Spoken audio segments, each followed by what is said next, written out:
sumber kebahagiaan itu adalah jiwa. Berarti apa? Tugas kita hidup adalah ngopeni jiwa biar dia jadi sempurna sesuai potensinya, kembali ke hakikinya jiwa. Nah, fisik buat apa? Fisik itu mendukung kesempurnaannya jiwa. Maka nanti sangat terkenal semboyannya Sokrates yang sering kalian pakai hari ini. Makan untuk hidup, bukan hidup untuk makan. Makan termasuk minum, termasuk kawin, termasuk apalah yang fisik-fisik, itu dilakukan, dialami dalam rangka apa? Perjalanan jiwa untuk menemukan kesempurnaannya. Hakikatnya hidup di situ.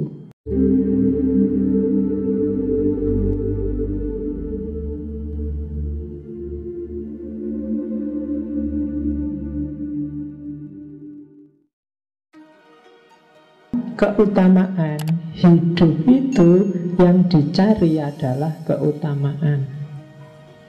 Tidak ada orang nyari kejelekan.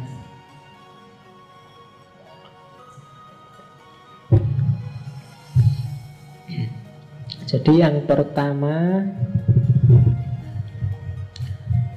kebajikan manusia urusannya adalah jiwa. Fisik itu dipengaruhi oleh jiwa. Ini alirannya agak ideal. Beda sama besok eksistensialis. Kalau jiwa baik, maka fisik akan baik. Maka katanya Sokrates, sumber kebahagiaan itu adalah jiwa. Berarti apa? Tugas kita hidup adalah ngopeni jiwa biar dia jadi sempurna sesuai potensinya, kembali ke hakikinya jiwa. Nah, fisik buat apa? Fisik itu mendukung kesempurnaannya jiwa. Maka nanti sangat terkenal semboyannya Sokrates yang sering kalian pakai hari ini. Makan untuk hidup, bukan hidup untuk makan. Makan termasuk minum, termasuk kawin, termasuk apalah yang fisik-fisik, itu dilakukan, dialami dalam rangka apa? Perjalanan jiwa untuk menemukan kesempurnaannya. Hakikatnya hidup di situ. Jangan berhenti di fisik, jangan berhenti di makan. Jadi tidak sekedar makan, tidak sekedar kalian belajar, tidak sekedar kalian nonton TV, tapi apapun dalam hidupmu yang kamu lakukan, kamu pikirkan, arahnya harus, kalau bahasa Inggrisnya, perfection of the soul, menyempurnakan kondisi jiwamu. Kamu boleh suka sepak bola, mungkin kamu sah-sah saja milih ngerokok, termasuk boleh-boleh saja kamu begadang, asal ada dampak kenaikan kelasnya jiwa. Dengan saya begadang, Pak, menonton sepak bola, saya sadar bahwa hidup ini ternyata seperti permainan. Wah, tidak apa-apa. Ya. Kadang kalah, kadang menang. Yang sudah dijago-jago akhirnya ya kalah duluan.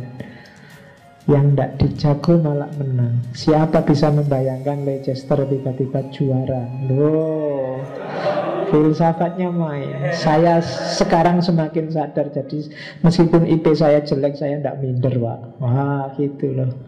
Ya saya ngerti, meskipun IP jelek, nasibnya juga baguslah aja lah. Jadi itu perfection of the soul. Apapun yang kamu alami, kamu pikirkan, kamu lakukan, harus ada dampak positifnya terhadap unsur paling hakiki dalam hidupmu, yaitu jiwa. Melahirkan kesadaran-kesadaran baru, semakin evolutif, semakin baik. Ngerokok mungkin ya secara fisik kesehatan dia jeleknya luar biasa, tapi mungkin dengan ngerokok ada perfection of the soul-nya. Saya dengan ngerokok ini jadi sadar, Pak, betapa lemahnya fisik manusia itu. Wah, ngono loh. Jadi, nah, sudah apa-apa itu namanya arete. Jadi segala yang membuat jiwa optimal dalam fungsinya, maka dia utama.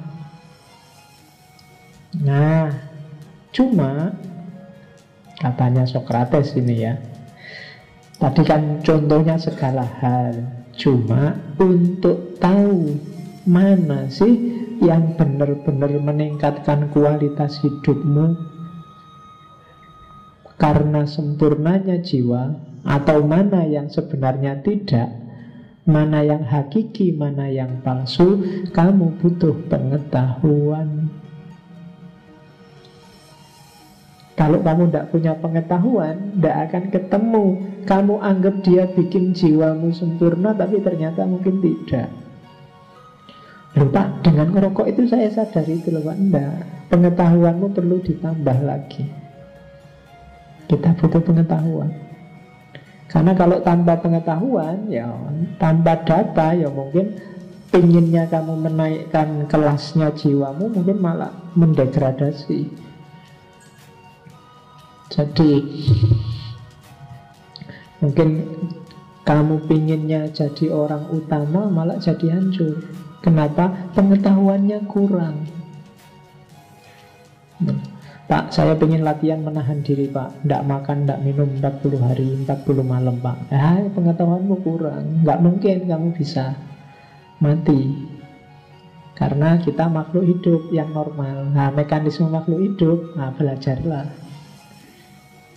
Jadi pengetahuan jadi kuncinya. Maka pengetahuan itu adalah bagian utama dari keutamaan. Jadi perilaku yang utama itu demi perfection of the soul. Dan untuk tahu mana yang perfection of the soul, mana yang tidak, kita butuh pengetahuan. Nah, nanti ini teorinya kayak diwarisi Plato kemarin. Kalau orang pinter, itu pasti dia tidak akan berbuat jahat. Semakin pinter orang, dia akan semakin baik. Kalau ada orang ilmunya tambah tapi perilakunya nggak tambah, maka ada yang salah dalam pengetahuannya. Orang pinter itu tahu baik, tahu buruk, tahu benar, tahu salah. Kalau dia memang benar-benar pinter, dia tidak akan mau melakukan yang buruk dan yang salah. Kenapa? Dia tahu resikonya. Kalau nekat, berarti kamu nggak sadar dengan resikonya. Kenapa kok kemarin ada Yuyun diperkosa 14 temennya? 14 orang ini pasti tidak pinter, tidak punya pengetahuan. Loh Pak, dia ngerti loh Pak, benar salah. Iya, tapi pengetahuannya belum utuh. Kalau versi Sokrates loh ya.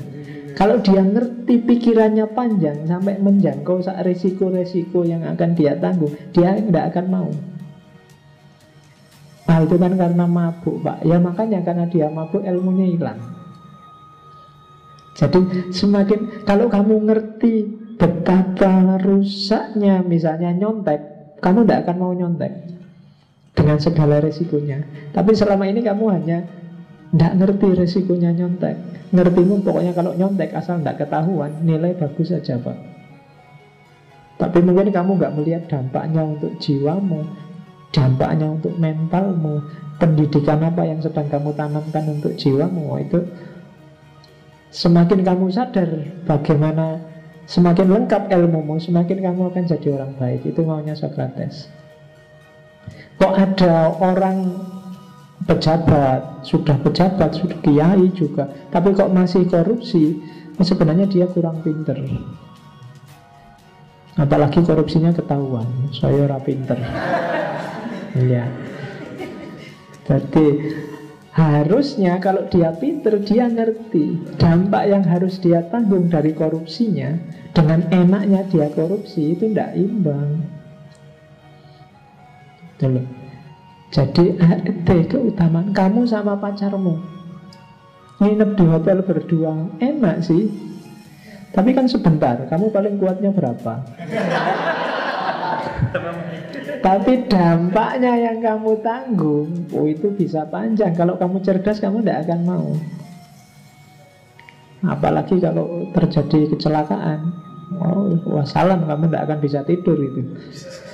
Paling kamu nanti nyari iklan yang itu, terlambat bulan, ini mesti gitu. Iya. Tapi kalau kamu akalmu panjang juga, kamu gak akan serta-merta manut apa isinya iklan itu, karena dampaknya juga luar biasa. Kamu nekat ke situ karena kamu gak tahu dampaknya, baik untuk psikis, psikologis, kesehatan dan seterusnya. Itu yang dimaksud oleh Sokrates, keutamaan itu. Sumber utamanya adalah pengetahuan. Itu yang di level apapun, agama apapun, ajaran apapun, tidak ada satupun yang bilang ilmu itu tidak penting. Semua bilang ilmu itu penting. Kuncinya hidup itu ada di ilmu. Ya kan? Nabi Adam aja sebelum turun ke bumi kan sama Allah disangoni banyak ilmu. Wa 'allama Adamal asma'a kullaha. Kenapa? Ya bukannya hidup itu ilmu. Kita tahu yang baik dan buruk itu ilmu. Cuma memang kadang-kadang kita males, jadi Allah terus jengkel. Ini dikasih akal, dikasih ilmu, tidak dipakai-pakai. Sudahlah, terus diturunkanlah Nabi. Coba dibantu orang-orang itu biar ngerti yang benar mana. Sudah dikasih fasilitas kok nggak dipakai. Nah itu juga masih jujuk, masih orang-orang gampang lupa. Nabinya meninggal sesaat lagi, dia kasih kitab suci biar nggak hilang-hilang ajarannya, kan gitu fasilitasnya Allah. Tapi sebenarnya fasilitas yang paling utama itu akal kita untuk menangkap pengetahuan. Itu namanya arete, keutamaan. Jadi dalam hidup mari kita cari yang utama.